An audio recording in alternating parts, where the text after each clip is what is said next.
Welcome back to Truth Be Told, the show where we cut through the noise and we expose what real communication looks like. Today, we're breaking down 5 of the biggest myths that people believe about great communicators, the ones that trip up interrogators, business leaders, and even the way we talk to the people closest to us. These aren't just misconceptions, they're blind spots that cost us trust, credibility, and influence. My guest and I are pulling them apart one by one, and I promise once you hear these, you'll never look at a conversation the same way again. Let's dive in. This is the Truth Be Told podcast, where we unlock the secrets of strategic communication.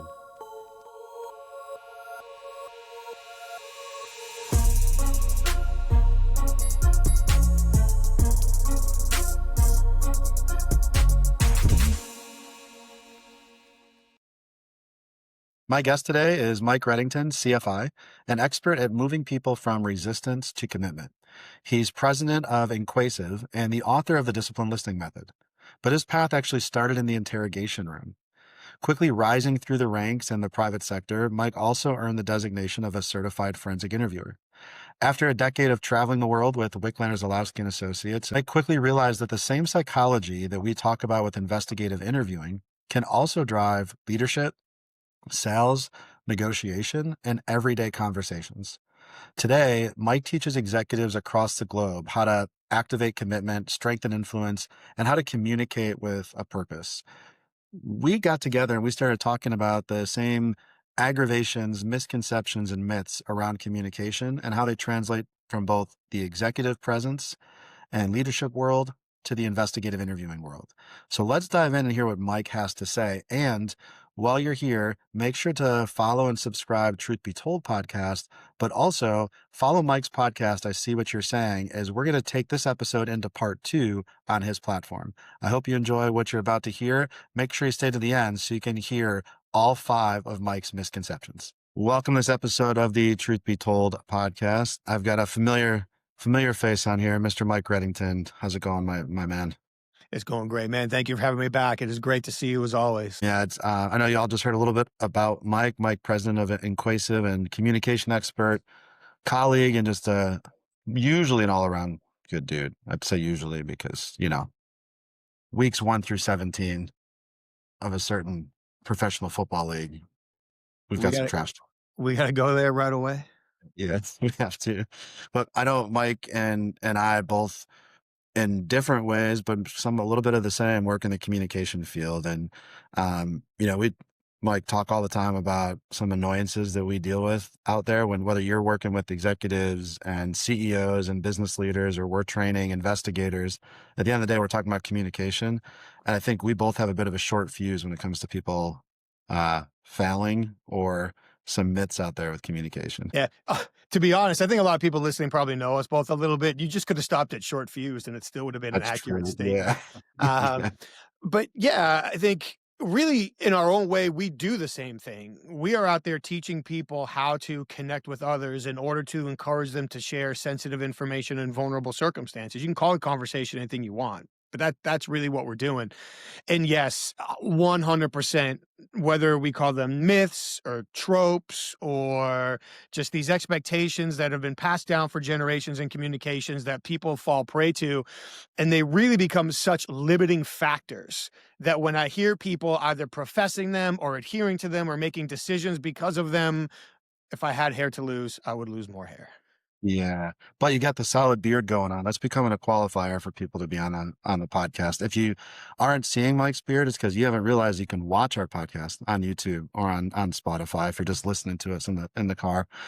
You might get distracted though by the shapeliness of these beards. So I want you to stay focused. But yeah, Mike, if you haven't caught this episode, on season 1, Mike and I talked a lot about the kind of translation of interrogation techniques to just difficult conversations, sales conversations, negotiation tactics, and really talked a lot about that. But in the last few conversations that we've had kind of offline, I know we both started to think about some of these main things that we hear in the world of communication, where it's either maybe people come to a training class with this like predisposed opinion on how they're supposed to have a difficult conversation, or honestly, we see other trainers out there maybe advocating for things that we would disagree with. And so I know I got some in my head of just like these are the top few things that annoy me, but maybe today we can kind of pick your brain a little bit and figure out maybe what are some of the top things that you want to myths you want to bust when it comes to communication. So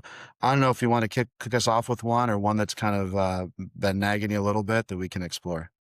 First, I appreciate the beard comment. You got a striking beard yourself. My wife likes to point out how white mine has become. So just wait till you get to that stage. But Wisdom, yeah, man, wisdom. I appreciate you asking. There's a bunch, and for me, one of the first ones that jumps into mind is this concept, and I hear it all the time in the sales world, is buyers are liars. And people probably say it because it rhymes, Sure. but it drives me absolutely insane for several reasons. Number one, I can't sit here and say it's untrue, but in many ways, the statement is taken entirely out of context. If we think about what lying means, we could probably do a whole hour just on what lying means. But for right now, let's just say that we are willfully choosing to, when we lie, we're willfully choosing to mislead somebody in a way that takes advantage of them and they're not aware that it's happening. That's probably not the textbook definition, but I think it's close enough for right now. But most of the time, when we think about running into people who are lying to us, and I would argue this is probably true in the investigations, in the interrogation room as well, is people aren't lying to hurt you, they're lying to protect themselves. And so what's really happening is buyers aren't lying. Buyers are trying to protect their self-image, their self-interests, and their corporate interests or their organizational interests. And who can blame them for that? And I do like to joke. I don't know many people who wake up in the morning and think to themselves, you know who I want to talk to today? A certified forensic interviewer. I hope one of those people show up, sit 4 feet in front of me, and start asking me some questions. But unfortunately, for people in the business development world, most of their clients don't wake up in the morning and think, you know who I really want to talk to today? I want to talk to a sales professional. That's the conversation I want to have today. It's just not the way it works. And so we've got to realize that our customers have essentially been Mirandized. They know they have the right to remain silent because anything they say will be held against them at our first opportunity. So if we stop looking at it as buyers or liars, which by the way sets these negative expectations that now causes us to make judgments and ask questions and respond and behave differently, if instead we take a step back and we say, you know what, they probably should feel the need to withhold information and protect their interests. With that as the backdrop, what do they need to experience from me in order to lower their guard and start opening up? And now, how do I provide that experience over a period of time to build a trusting relationship with them? And if we take that approach, as opposed to, well, buyers are liars, then we're going to be far more productive achieving our goals and building the relationships that people are pursuing all the time. That's perfect. And it hits home because as you're describing, buyers, I'm thinking about subjects of an interview, the interviewee. And I know the same misconception exists where people think, I'm going to go investigate somebody. They're in there to lie to me, right? Or if they're showing resistance, it's because they don't want to tell me the truth. But the thing that sometimes we miss, and the research is really interesting around this, is sometimes they don't even have the truth, right? So maybe their resistance is they're just uncomfortable talking to you. It's not necessarily that they're hiding actual information, right? You could have an innocent person, we'll just say, that shows the same kind of behavioral cues of being resistant. And if we perceive it as, well, this person's a liar versus this person just doesn't feel comfortable sharing with me because they're not going to say what they think I want to hear. And there's a difference between those two. But you're right. I think that when we go in, not only when we go in that mindset, if that continues throughout the conversation and escalates and we start to say, hey, this person is lying to me, naturally we become more aggressive, more coercive, more pushy. And I mean, what's that going to do to the other person in the conversation? Shut them down. I want to get back to what you said too about like the innocent person and the importance of context, but we often don't realize that we make moral judgments in association with our assumptions of lying. So if we believe somebody is lying to us, whether we realize it or not, I can't say always, many times we are now judging them morally against our values and our expectations. So now that I'm judging you, I'm going to act much differently, either becoming adversarial or writing you off, or now rationalizing treating you poorly or lying to you because I believed you've lied to me. And all of these things are counterproductive. To your point, which I agree with 100%, context is king. Single factor decisions are deadly. And I'm not going to go down the nonverbal behavior rabbit hole now. I know that's your home field. But all the Right. time when I hear somebody say, well, they did this or they did that, so it means X. No, it doesn't. Like, context is the most important thing. And so in all of these conversations, really being able to understand what's driving, like the big picture, what's driving or impacting the total interaction is so important. Yeah. Last thing I got to say with that, because you're talking about, buyers are liars as the myth, and that resistance is often seen as deception or withholding something. I think the opposite is also true, where just because somebody is really easygoing and giving you information and complying right away, that doesn't mean it's true either. That might be even more terrifying, right? Even something somebody saying yes too quickly, we should be thinking, well, I'm not that good. Like something happened here. For sure. For sure. And one of the things that we have to kind of slow down and coach people on, especially in sales, is if we're working with teams, more of like a consulting kind of thing, and someone will say, all right, well, these are all the leads that I think are going to go. Cool. So why do you think that? Well, they asked for the proposal. Well, how did they ask for the proposal? Well, as I was going through, they just said, "Hey, send me the proposal." I think they're really excited. No, they want it off the phone. Right. That was the Right. single easiest Right. way to end the call without upsetting you. So to your Yeah. point, if they ask too quick, they're not interested. That's their parachute. They're getting out. That's the old have your people call my people and somebody Yeah. else will say no to you. Yeah. All right. Buyers are liars. I like that as our first one. What else you got on your Oh list man, you're gonna of make me keep thinking. I guess here's another one that I see is kind of starting with the sales and now bridging over into leadership as well. Is this assumption that as the leader of the conversation, and that could be you're the sales professional, it could be you're the manager, it could be you're the coach, whatever it is, that you need to maintain control of the conversation. And I can't tell you how many times I've seen that backfire. And honestly, I'm lucky that coming from our shared background, the participatory interview in particular, having to sit down in front of people I sat down with an interrogation strategy and instantly realized that's not going to work. So I'm going to have to let them talk for a little while. And as they talk, I'll figure out something that will work. But often this concept of control is associated with power and safety. So the more control somebody feels they have, the more power they feel like they have in the relationship and the conversation and the outcome. And the more power they feel like they have, and I know people might kind of puke in the back of their mouth a little bit because they hear this all the time, but the more psychological safety that they have. So when somebody feels like they're in control, their guard goes down. I have less to lose. I have less to risk. Now I can talk more. Now I can share more. And that might lead to overconfidence. That might lead to arrogance. And now, depending on the conversation, I can start wherever they want to, and I can use it to work back to where I need to be. Is it leading towards closing a sale or a negotiation? Is it towards getting them to accept coaching, redirection, performance management? Is it to get them to tell me the truth about a situation that happened? I believe in my bones that as long as you know where a conversation needs to end, it doesn't matter where it starts, because you can take wherever somebody starts it and use it to get to where you need to go. So oftentimes the best way to maintain control is to give the perception of control to the person you're speaking with so they feel safer, they share more, they give more intelligence. We make better decisions and we can steer the conversation to where it needs to be. Yeah, it's another great one.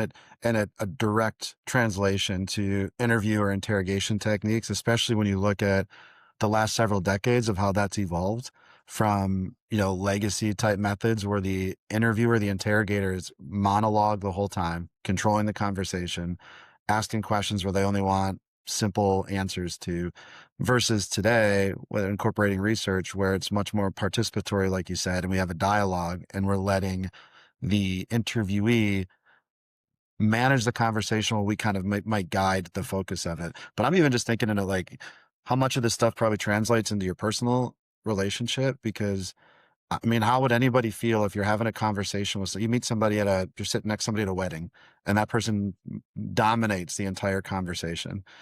I mean, you walk away from that thinking, I don't want to talk to this guy ever again. I mean, it's the same, to me, it's the same thing. What kind of trust is that building in the conversation? Why would you share information in that context? Most people wouldn't. At some point, that other individual becomes Charlie Brown's teacher. If I need to be, and if you don't remember Charlie Brown's teacher, you're too young, go to YouTube, look it up. I'm sure it's out there. I thought you Uh, were going to do it. I thought you were going to Now, impersonate, I won't but actually make the noise. I have too much respect yeah, for you as a friend I to actually appreciate go that. through with that. But they're just gonna tune us out unless they have something that they really need to get out of the situation. If they have something they really need to get out of the situation, okay, they'll stay engaged, but only to the point to get what they want, and they're certainly not gonna be looking to help us or accommodate us in any way, shape, or form throughout the process. So it's forcing control of the conversation in all aspects of life creates way more problems than it solves. Yeah, and when you first kind of kick that piece off, like giving this person the perception of control, the research again, I'll go back to that, especially like science-based interviewing focuses a lot on the foundation of rapport, which I'm sure we'll get into some type of rapport at some point. But one of the elements of that is empowerment, and it's giving person the autonomy to make a choice or make a decision, which kind of goes against, I think, some old school thought processes when you're in there as this authoritative, person trying to manage the outcome instead of giving a person choice. And, we're just talking about we had a little guest before we started recording, a tall guest now, Yeah, good he's getting sign. And tall. I've got two nephews now, a little baby niece who doesn't make any choices yet because she's like a week old. But I know even trying to get them to do something they don't want to do, it's a lot easier when they have a choice versus force, right? Yeah. Whether it's what kind of vegetable they're going to eat or what chores they're going to do. It's a lot easier when they get to pick one of two options and own it versus they're directed to do one of those things. 100%. And people would laugh or roll their eyes, maybe both, if they knew that I use essentially identical communication techniques with my CEO clients, with my sales clients, in my interview and interrogation career, talking with my wife, talking with my son, making purchases. Like it all translates across the board. If it's a high impact conversation, if to some degree either the outcome and or relationship mean anything to you, now it's a high impact conversation. And in those scenarios, all the techniques you teach, all the techniques I teach, everything in between, it applies. It doesn't just belong in one silo or the other. Yeah. So if there's one takeaway from that piece of, you don't have to control the conversation, what's the thing that we should be thinking about if I'm an interviewer or I'm just a person who's having a difficult conversation? What's the right way to do that? I'll give you two. Focus on outcomes. Everybody listening, myself for sure included, we've all said or done something that we immediately wish we could have back. We've all been in a conversation and made a comment or showed a physical reaction, did something that even 2 seconds later, we're like, that wasn't helpful. The reason why that happens is because in that moment in time, satisfying our emotions became more important than achieving the outcome. So if I can keep the outcome in mind, then riding the emotional roller coaster becomes a tolerable experience because it's all necessary to achieve something important. But if I can't keep the outcome in mind, well, I'm not going to take one more comment from Dave like that. Next time I'm going to set him straight. But that doesn't help. So keeping outcomes in mind in order to really frame our reactions, our responses, our evaluations, the whole package of the conversation. The second one, and I know this is going to hit home for you, is help people save face. You will be surprised. You talked about giving kids options. You will be surprised what kids and adults will say and what they will do, what they will commit to when they have the chance to save face in the process. So if I'm having a very important conversation with somebody, I need them to open up and share sensitive information. I need them to agree to something that wasn't their idea. I need them to commit to changing their behavior, anything on that spectrum. They have to save face. And somewhere along the line, they're probably going to become defensive and maybe they'll become aggressive and maybe they'll be sarcastic and maybe they'll withhold information. That's how the game is played. So if I can focus on the outcome, help them save face, and you already talked about being contextually aware, now we can navigate to a successful conclusion. I like that. So be prepared and be confident in your conversation, but don't control it. Okay, No, that's please don't a good control it. take. I like that. All right, what else you got buzzing around in that head of yours is some misconceptions or frustrations. So this is going to lead me to another one that inevitably, anytime we bring it up in the session, we don't leave enough time for it because I just watch eyeballs roll back in their head. Excuses can be the expressway to the truth. Especially this, I think this might be easier for people to wrap their brains around on the investigation side, potentially, than it is on the business side. But I spend so much time with business owners, with CEOs, with leaders who are, we have an organization of values and we move fast and we're honest and we behave with integrity and we don't tolerate excuses and da, da, da. Okay, well, let's think about this for a second. If somebody says, I'm sorry I did it because, what do we pay attention to? We pay attention to what comes after the because. And how does that make us feel? Like angry, disappointed, frustrated, blah, blah, blah, blah. But dude, what came right before the because? I'm sorry. Yeah, I did it or didn't do it. Like Right. The they said ownership of I it. did or Get didn't it. do it Yeah. because. So in our moral judgment of what comes after the because, we end up losing the fact that they gave us their first tacit admission to doing or not doing whatever the thing is. So if we realize that excuses are face saving statements, I'm willing to tell you, but I have to save face while I do it. Brother, we can't solve a problem that's not on the table. When Right. somebody says I did or didn't do it because blank, they're putting the problem on the table in a way that's helping them save face. If we attack the excuse, which is what they're expecting, we push them right back into their shell. We make life more difficult. But to get back to a theme from earlier, if we travel in the direction of the excuse and allow them to circle back, we give ourselves a chance to learn. Maybe there's some validity. Maybe there's actually a reason embedded in that excuse. But even if it's an excuse, we let them unwind it themselves. So if you were to say to me, Mike, I'm sorry, I didn't do X because of Y, I can come right back with, David, thank you very much, which were probably the last words you expected to hear in that situation. So now your guard is down. You're completely taken off guard. You don't like, this is not where you expected yourself to be. I'm being nice. David, thank you very much. I wasn't aware. I appreciate you bringing that to my attention. Please walk me through in more detail how that's impacting. Now, if you actually have a really good point, I'm like, oh, he's right. I need to address that. But if it's just an excuse, as you unwind it, we're going to get to what the real root issue is: time management, lack of understanding, lack of prioritization, we're going to get to the root cause, and then we can manage and coach the behavior from there. So we say all the time, please don't get mad when someone lies to you. I would rather someone lie to me than stay silent. I can't do anything with silence. Don't get mad with excuses. Don't judge the excuses. Please realize that they're face-saving mechanisms that can be the expressway to the truth if we travel in their direction. I like that. I want to dive into a couple of those examples because I'm thinking, in a really simple investigative example, right? Maybe they're claiming they didn't do something, right? I didn't steal the money, or I'm sorry you think I did that, but I have plenty of money. I don't know what you're talking about. And so that could be a true statement, right? Maybe they do have plenty of money. Maybe they didn't do it, right? Whatever the crime was. But when they're saying, I have plenty of money, we don't exactly know what it means, but we could maybe interpret that as maybe they do have a lot of money and that's their one defense. So they want you to argue about how much money they have, whether or not they actually committed the crime.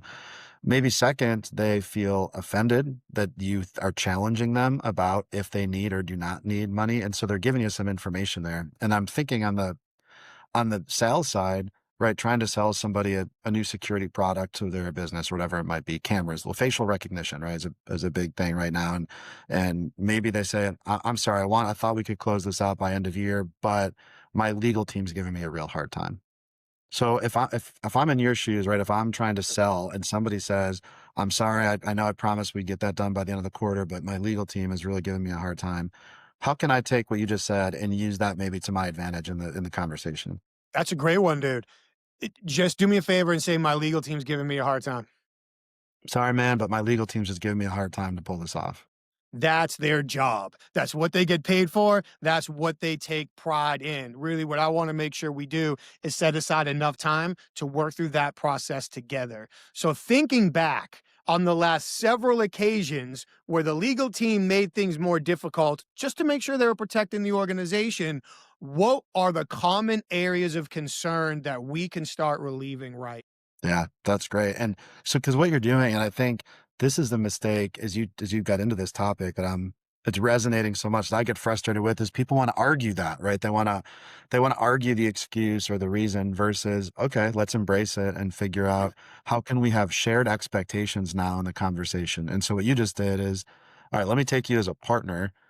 We're not going to be, I'm not going to dismiss your concern about legal. Instead, let's learn more about it and see how we can fix it together. And, when you have, especially on the sales side, when you have that person now become like an internal sales agent for your product or service, that's when you're winning, right? When you can help Yeah. solve the problem for them and they can present it to their team. Yeah, I like that. Okay. So if you hear excuses, regardless, again, if it's your kid, your spouse, or your coworker or a customer, listen maybe to what they're actually saying. I like that. Please. And I'll double down on that at the expense of taking too much time on one. And this is a technique that I use with customers. It's a technique that I use with my sons, a technique I use across the board. I'll give people an excuse.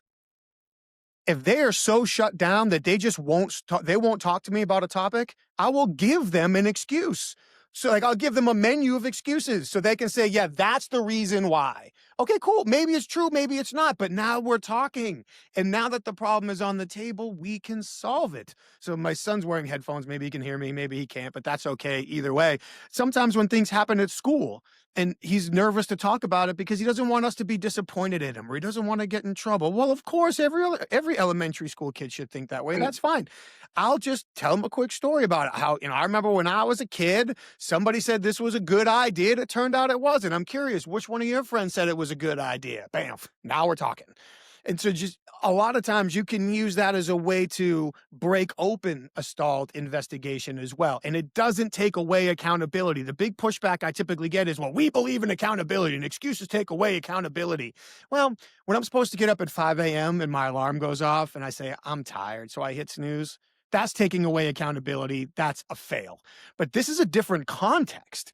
If I need somebody to get to to get to an endpoint where they're willing to accept accountability, people do a much better job accepting accountability at the end of the conversation than the beginning. At the beginning, it feels parental. We're forcing it on them. But if we allow them to establish the direction of travel, we can use that to loop back to their own path to accountability at the end. And it's much more successful for us. Yeah, the last piece I'll have with that is it reminds me of a book. Forget the author's name, so I remember I'll put it in the show notes. But it's called "A Complaint is a Gift," and it passed around our office a little bit because the whole concept was, if you get a customer that calls up and has an issue with something, whatever it could be, they were disappointed with the service, or maybe it's just a technical complaint, right?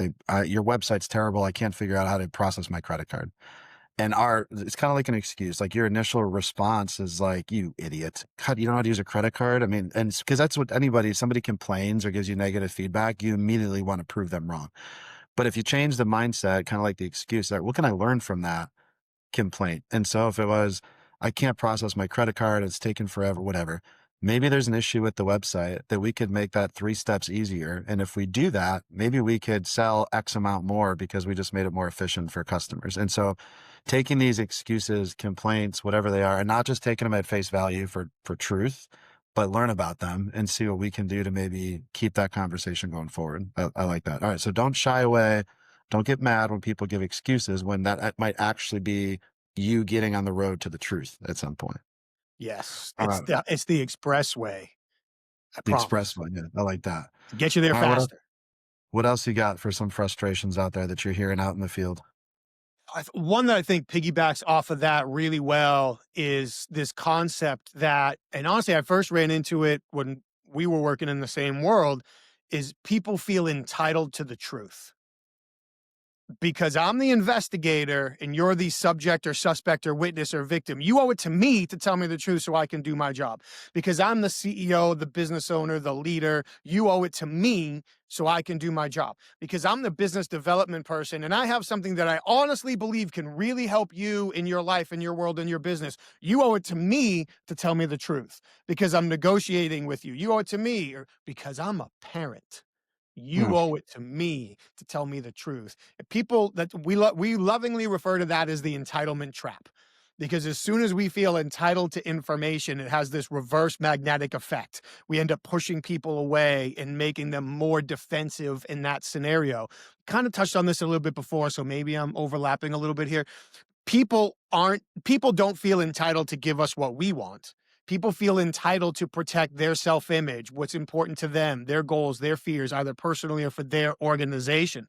So we think about engaging in a lot of these high impact conversations. Three sort of mindset shifts to keep in mind going in. We've already touched on a couple of them. But number one, just accept the fact that generally speaking, more people have more motivation to withhold information than to share it. That's just the way the world works. It doesn't make them bad people. It doesn't make them liars. It doesn't make them dishonest, immoral. It makes them human beings. The more information I share, the more vulnerable I become. Feeling vulnerable doesn't feel good. So the more I withhold and force you to share, well, the stronger position I have. So just accept the fact that people are more likely to want to withhold information than to share it. Okay, cool.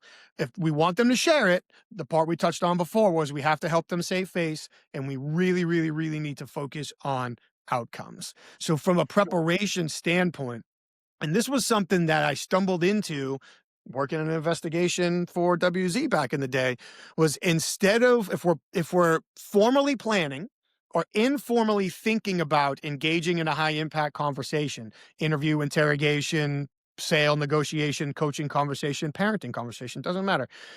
Instead of thinking to ourselves, why should Dave say or do what I want him to?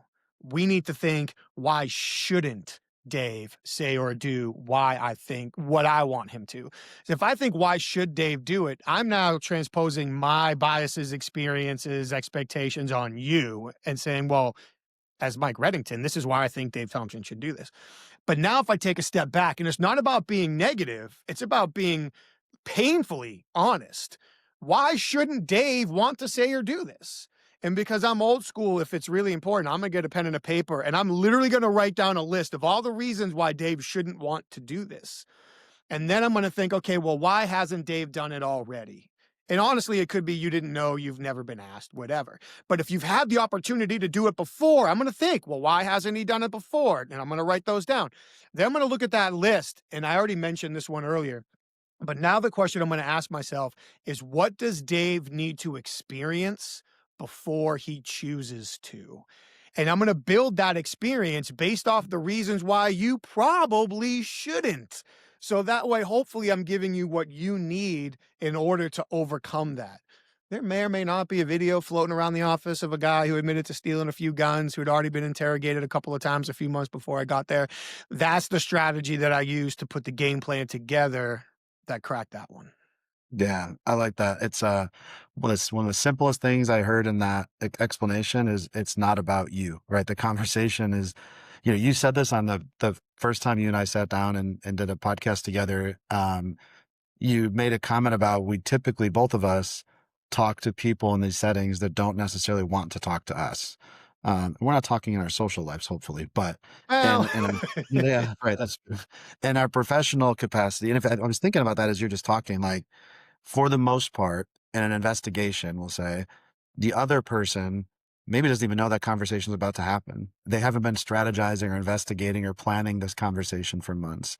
And on the sales negotiation side, even if it's an inbound request, right? Somebody calls up your organization, says, I want this product or service, but they're not spending weeks and months doing background and trying to figure out the right way to sell to you. And they do the same conversation every day. And so we are entering that conversation with a much different mindset than the person who we're up against, right? In that conversation. And I think this concept of that, they not only that they owe you the truth, but like I like thinking about what reasons do they have not to give you the truth. And it goes back to what you said earlier, that not all buyers are not just liars, right? Is part of the reason for resistance maybe because they don't have the truth. Maybe they don't even have, like, the first thing is to figure out, do they have the information that you're looking for or not? And in your context, you could reach out to somebody who doesn't have purchasing power, who's not a buyer. They might be super interested in the product, but at the end of the day, they can't write a check. And so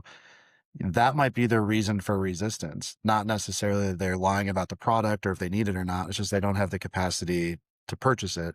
In the interrogation standpoint, you could have somebody who's not giving you what you think you want to know, and you think it's because they're fearful of these consequences, but it's also possible they have no idea what the hell you're talking about. They weren't there or they don't have that information. I think being open to those are helpful. But when you walk in, you're right, like I'm entitled to you telling me what I think I already know. That's not going to work. No, no, it's we can't say always and never, right? But the percentages of it working even one time are really, really small. I want to wrap back. You made a bunch of great points there, but two things on the sales side I want to touch on. One of the things that creates missed opportunities is when people treat inbound opportunities different than outbound opportunities. So if this is outbound, I got to work for it. I got to earn trust. I got to build, demonstrate value. I'm going to do all these things. When the inbound call comes in, all too often people are just like, sweet, what do you want? Here's what it is. Here's what it'll cost. And then we wonder why it falls short because we assume, to your point, there's this well thought out intention and decision that's already been made. Whereas when the inbound call comes in, if we're patient and we let the conversation come to us, we keep that learning mentality and we treat it very much like an outbound call. Now we can do a better job making sure we really demonstrate the value and earn that opportunity. So that's one very important one. And I had so much fun explaining that one. Now I'm trying to figure out what the second one was. It'll, Well, it'll, it's going to have if to you're come back thinking to me. about it, I can give you something with the inbound Go. concept. I'll let you ignore me and I'll just talk to the audience while you're processing. Perfect. But inbound on the investigative side, I think about a victim or a complainant coming forward is sometimes it's the same mindset as, okay, well, we had somebody who called a hotline or called the police department or reported to the hospital because they were a victim of something. And so sometimes the thought is, okay, well, this person clearly wants to tell us information. They came forward, and we make assumptions and take for granted that maybe they felt like that was their only option. Maybe somebody else forced them to come forward finally, or maybe they are coming forward, but they're giving you 5% of the entire story because you haven't provided a comfortable platform for them to share more information. So I think that's a really good translation. It's just because somebody's coming to you doesn't necessarily mean they're ready to just dump all that information right away. No, they're not. And to triple down on that, I don't know about you, but I feel like some of my hardest interviews ever were witness interviews. Because in many ways, we are asking them, witness or victim, if it's the victim, we're asking them to relive something that's happened to them. And that can be more difficult than somebody talking about whatever it is that they've done. And I can't speak for you, but God forbid it's a female male situation. I mean, the victim and witness interviews can be extremely hard, especially when we have that kind of entitlement mindset going into it. So that was a great point. And that other point that I wanted to make, we did inbound. I had it, and then I got so excited, you got me off of it again. So now you've managed to embarrass me twice in the same I'll be boring in conversation. my next segment. I'll just give you information that nobody needs to listen to give you the mind space to No, figure it out what. was, oh, forget it. I'll come up and I'll weave it into another answer, and everyone can make fun of me. Yeah, yeah, that works. No, you're right. The concept on like a sexual assault investigation, domestic violence. I actually had the opportunity to hop on a podcast a few weeks ago for an association that does the Crimes Against Women conference, Mhm. and we talked a lot about how these same kind of either coercive or aggressive interviewing techniques, or even what we're just talking about, this entitlement that people should give us information or whatever it might be, when that presents itself in a victim interview, is sometimes we're actually getting information that's not true because we're not because the victim wanted to lie to us, but because we're putting them in a situation where they feel like that lie is what the investigator wants to hear. And that's gotta happen in the sales space, right? I know for me, like you walk away from a potential sales conversation, or I'll put it, make it real simple. I've walked away as a buyer at a car dealership where I'm sure that salesperson thought 100% I'm giving him a call later to buy that vehicle when it was just I just had to say whatever I had to say so I could get the hell out of that parking lot. So I think they apply in both contexts. Oh, it does for sure. And for people listening, please create a giant differentiation between somebody who is lying to you and somebody who is satisfying you. There is absolutely such a thing as implied expected answers. Based on how we are communicating with them, there is an implication that this is the answer I expect from you.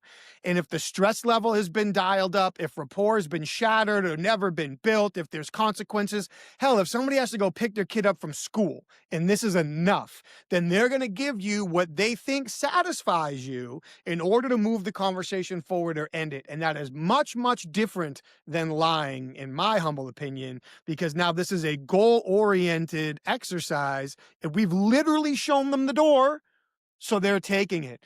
Real quick, before I forget for the third time, and everybody decides I'm the least credible person they've ever listened to, the thing that I was trying to come up with twice already before was you mentioned that on the sales side, they might not be the person who can stroke the check. They might not be a decision maker. One of the things that we really try to help people on is please don't ask somebody, are you the decision maker? Because if they're not, you just destroyed their self-image. And if they are, they could still potentially be offended that you didn't recognize that, you didn't do it. So we could come up with a whole list of questions around it. But if you ask questions along the lines of, generally in similar processes, how many people like to force their way into the decision-making process? Even by using the phrase force their way, now I'm helping you save face because I'm not saying it's not your call or you don't have input. I'm saying other people force their way in. Or often when decisions like this are being made, who typically likes to parachute in at the 11th hour with questions that we didn't anticipate?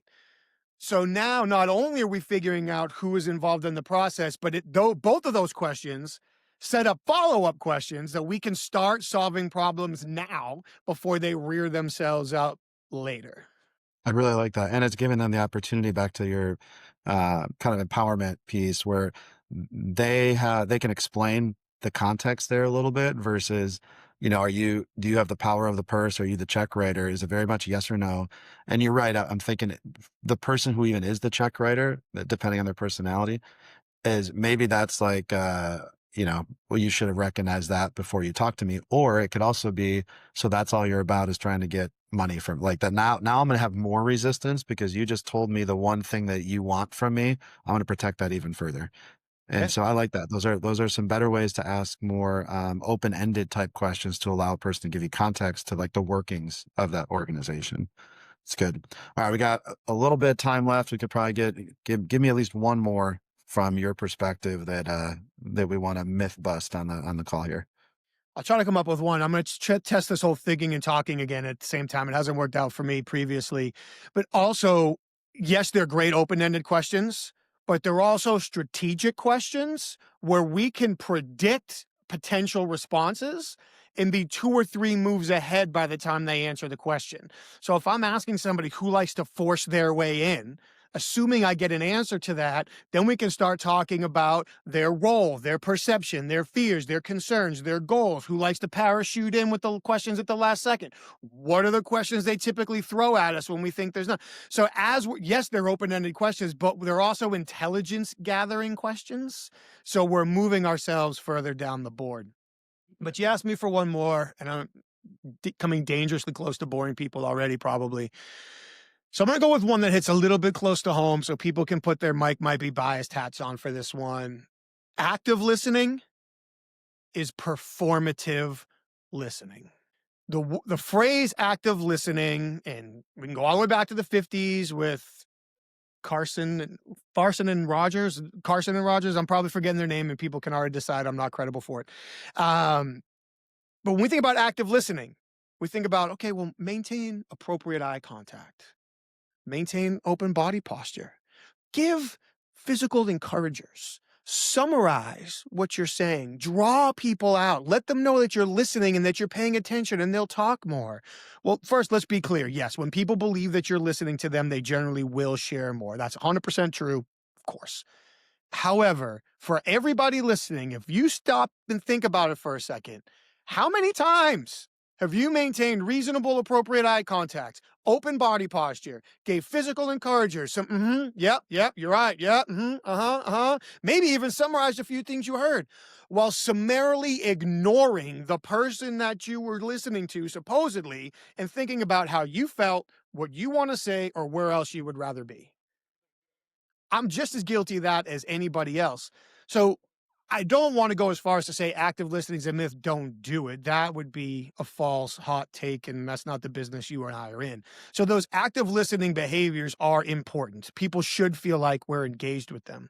But two important asides from that. One, if we're the ones talking and somebody isn't giving us 100% eye contact, isn't summarizing and giving us those encouragers, it doesn't mean they're not listening.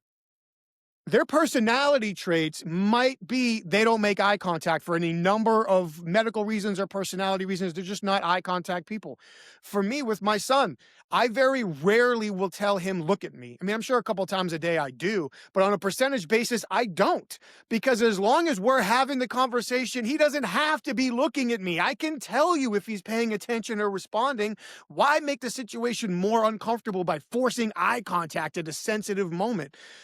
I honestly believe that perhaps the single biggest problem with communication, especially at the professional level, is that we were all taught to communicate. Taught might not be the right word. We were all operationally conditioned to communicate as children by adults who treated us like children.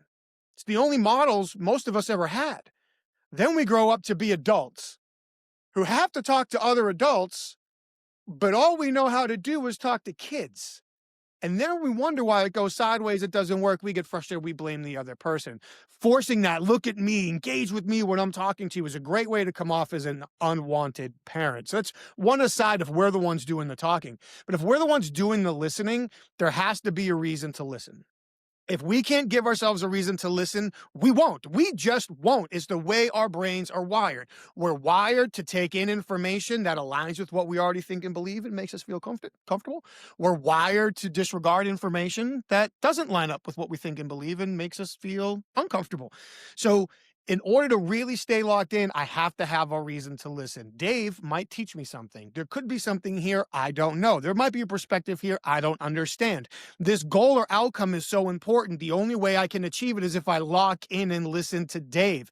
If we don't give ourselves a reason to listen and stay disciplined throughout the process, active listening looks great, but all we're doing is making people more mad at us eventually when they turn around and realize we were never listening to begin with. It's really good. So many things, I was listening, by the way, but Thank you. so many things went through my head as you're saying that, because I'm thinking, of course, any opportunity I've had to be on another podcast has been wonderful. They've all been different, however. And I'm curious your experience here, because you and I have both been on many stages and done a lot of public speaking and panel discussions. And I've been a guest on some podcasts where the host is asking a question. When I give the answer, they're making the eye contact, they're giving me the ahas, sures, whatever. And of course, I make just a ridiculously brilliant, captivating point. But when I'm done with my answer, it's okay, great. And then the next question.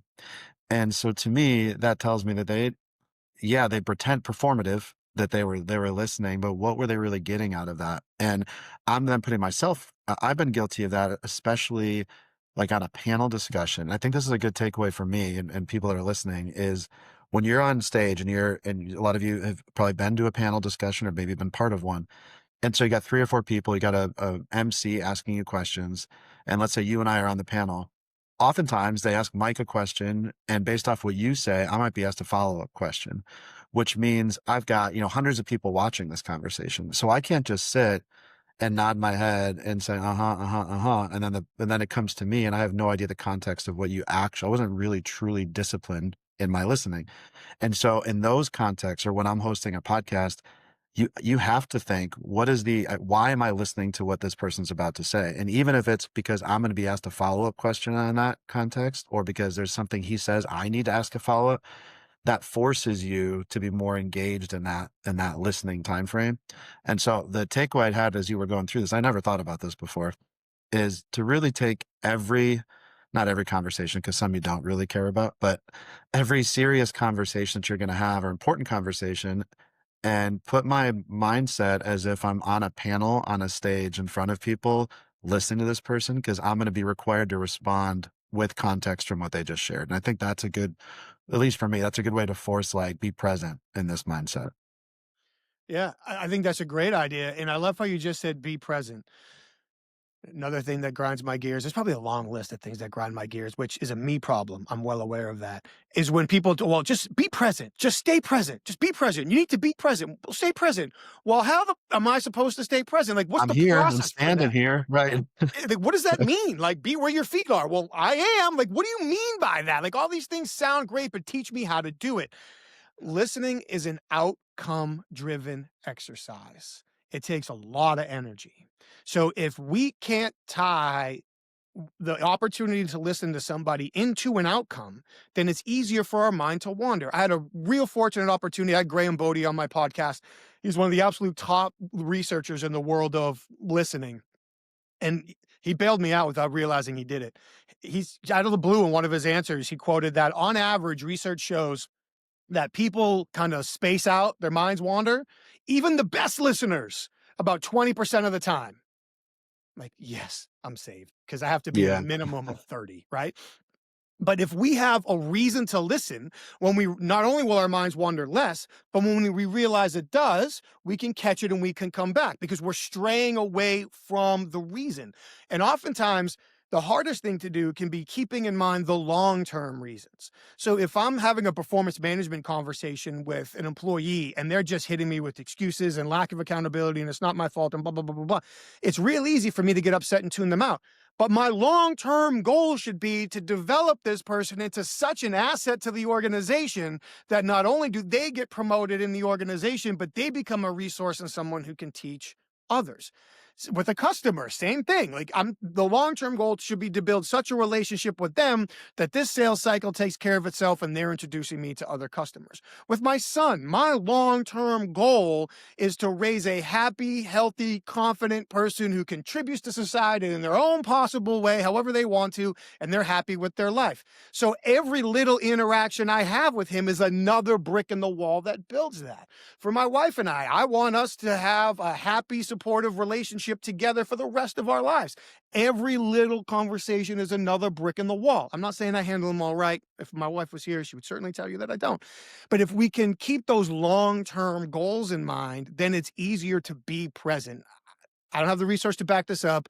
In my experience, the best way to be present is to be able to tie this conversation into something I want, or to be pragmatic, need to achieve.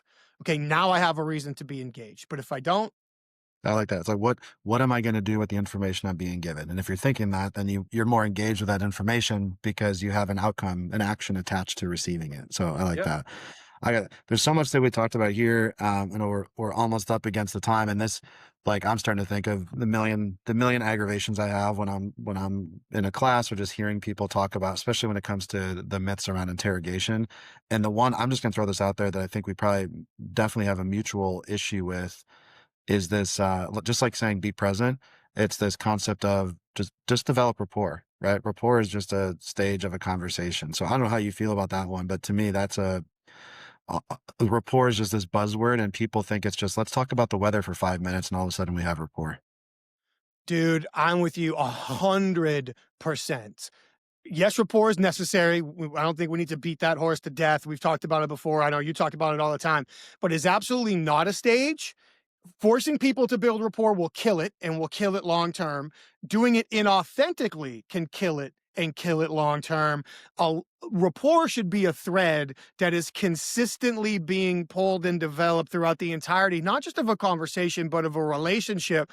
I can give a couple quick examples of almost seeing it go wrong and then seeing it go wrong. So earlier in my career, when I was in the Northeast, I went to interview for a job in White Plains, New York. And thankfully I'd met the guy, or I might have actually done this. I met the guy who was interviewing me. So I go into his office. It's a big office, his big desk. He's proud of himself. I sit across from him. Interview goes great. We shake hands.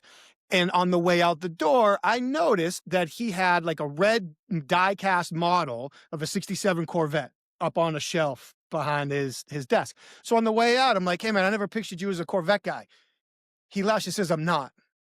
Well, why do you have a Corvette on your wall? He says, that's how I kick salespeople out of my office. I'm like, what? He's like, anytime somebody comes in and the first thing they do is they look at that and they start talking about Corvettes with me, I know they're being insincere. I know they're trying to take advantage of me, and I tell them to get out of my office. I can't tell him whether it's 100% accurate without approach or not, but he can take it. Here's one that happened to me last week. Did you take the So Corvette I and say got you don't have talk. any need for this? What's that? I said, "Did you just take the Corvette for yourself and say, 'You clearly don't have any need for this. I'm a I should Corvette guy, have. so I'm gonna I keep it.'" should Yeah. have. My Yeah. dad's got a 66. How about I just take that with me? That Um, reminds me of the, like, "Okay, now sell me this Corvette." That's what it yeah. reminds Oh, me. "Sell yeah. me this plane." Alright. Yeah. Just last week, I don't have a tie into that. I'm not ignoring you. I'm just getting into the other I story I was gonna tell. understand, I know. I'm not that podcast host slash guest. So last week I got talked into going in a network meeting. I don't like networking. I really don't. But I got talked into going to this thing. And I see a guy that I haven't seen in a long time and I'm really happy to talk to. So I'm glad I go. And he and I are talking in the back. And this other dude walks up who promotes himself around the city I live in as like Mr. Connector. My job is to connect people, blah, blah. Not only have I met him a handful of times before, I have sat next to him at a dinner event before. And at the end of that event, he and I exchanged copies of our books together. Okay. So, like, I've actually spent a little bit of time with this dude. He walks up to me, shakes my hand, and for the third time he's met me, compliments my beard the same way he has every other time. And I'm watching his eyes go down super fast to my name tag, like he's practiced it. Goes down to my name tag and back up to me to refer me to Mike. I'm like, I don't say anything because, I'm a grown man at this point. I control my mouth sometimes. But he literally gave me the exact same opening introduction as he did the last 3 times he's met me, and he couldn't remember my name. Then he turns to the guy I'm talking to, whose company includes the name Glass in the name. Now, I only know this because I happen to have some friends who are photographers and I happen to overhear a conversation. I wouldn't have known this, but I also would have kept my mouth shut. This guy turns to my buddy and is like, "Hey, glass, what type of glass do you manufacture?" And starts giving him options, like different types of glass. Like he's showing off, "This is all the glass I know." And my buddy just laughs. He's like, "No, that's not what I do." He's like, "Oh, it must be like marketing." He's like, "No, no, no, that's not it either. We're actually an innovation firm. It's a photography analogy, blah, blah, blah." He's like, "Oh, whoa, awesome, awesome." And the whole time I'm sitting there, I just want to grab him by his collar and throw him out the door. Like, do you realize how insincere and silly you look because you're trying to like rapport is a stage. I'm just going to build rapport up front and you'll like me and then we can connect each other. We have to resonate with other people. And often the more subtly we can build rapport, it's not mirroring, it's matching. We have some similarities, they develop over time. We build rapport, but how we approach, how we stand, how we shake hands, volume, pace, all of these things contribute to it. It's not just, "Hey, you look really cool. I look really cool. We have these really cool things in common. Let's be friends and share our money or confess to me," or whatever it is. Yeah, and I like that this example of the glass fella. To me, it's like, if you picture rapport like a light switch, well, on a dimmer, and when you think it's just a stage, and I've listened to plenty of interrogations where an interviewer had rapport as a stage. They walk in, they talk about themselves, and they go right to the interrogation, right?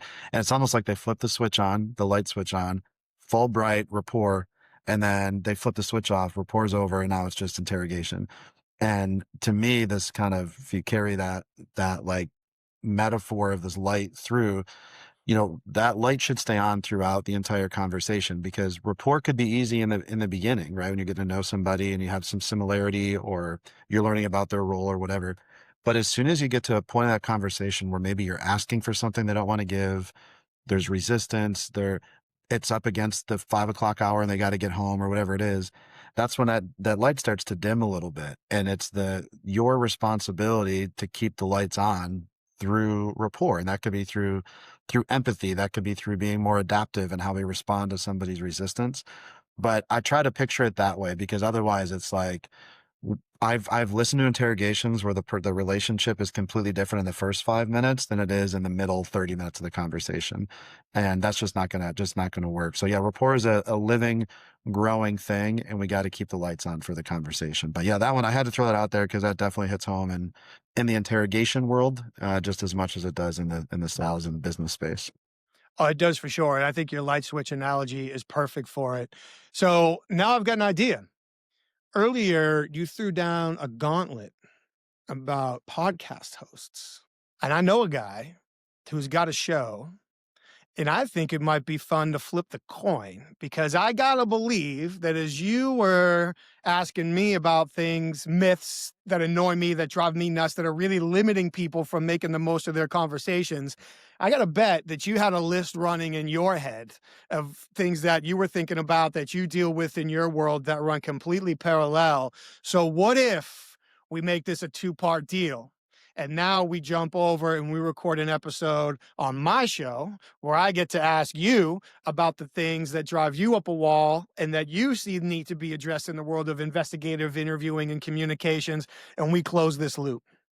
I like that because I know when you're hosting something, you got so much you also want. We both have a problem with wanting to talk all the damn time because we have so much wonderful things to say. But yeah, I think that sounds fun because I'm sitting here thinking, man, I got about 4 or 5 other things I want to throw out there, but I don't want to derail the conversation, and we're up against the hour. So I think that would be very cool. I accept, as long as you don't just sit there and active listen to me. I'm I need gonna like you to the shit out of you for 1 hour. I need you to be a disciplined listener. So yeah, I'm good with that. Let's do this. We can post in the show notes. So if you're listening and you want to catch Mike's show, Mike's had a lot of really cool guests that you've had on. I mean, how many episodes are you at this point? Over 130. Yeah, you've had some pretty cool rock star people. And for those of you that have enjoyed Truth Be Told podcast, before I started this whole thing, to give Mike credit, I picked his brain quite a few times about the right way to do this. So I appreciate that because somehow it's worked. People actually listen to the podcast. So I appreciate your mentorship. But we'll tag your show in the show notes. So if you guys have listened to this, and we'll see how this other episode goes by the time that comes out. Hopefully you can push it out soon after this one, within a week or so. And we'll make sure that you subscribe to Mike so that you can see when that comes out. Last time we had Mike on, we also talked about your book, about the disciplined listening method. So we'll put that in the show notes as well. And you can learn more about Mike and Inquasive and disciplined listening and the I See What You're Saying podcast. So that sounds good to me. I accept. I appreciate it. Let's get it done, man. And I will talk to my producer. We'll get it worked out, but we'll do it so yours will come out, and then the flip side, yours, mine, ours, however we want to do it. The Truth Be Told episode will come out, and then the I See What You're Saying episode will come out the very next week, so they can go back to back to close the loop. We'll make that work. I think that'll be fun. I like that. Well, if you liked what you heard here, I'm going to ramble on for another, 5 or 6 other misconceptions and myths I want to bust over on I See What You're Saying podcast. So thank you all for listening. Thanks, Mike, for joining me. And thanks for joining us on this episode of Truth Be Told. Thank you, brother. To help more listeners find our show, please provide us a rating, give us a follow, and share this episode with your colleagues. For the latest news and to engage with our guests, follow Truth Be Told on your favorite social media apps. And don't forget, we are available on all major platforms, including Apple, Spotify, and watch a video of this episode on YouTube. On behalf of our guests and valued sponsors, thanks again for listening to this episode of Truth Be Told.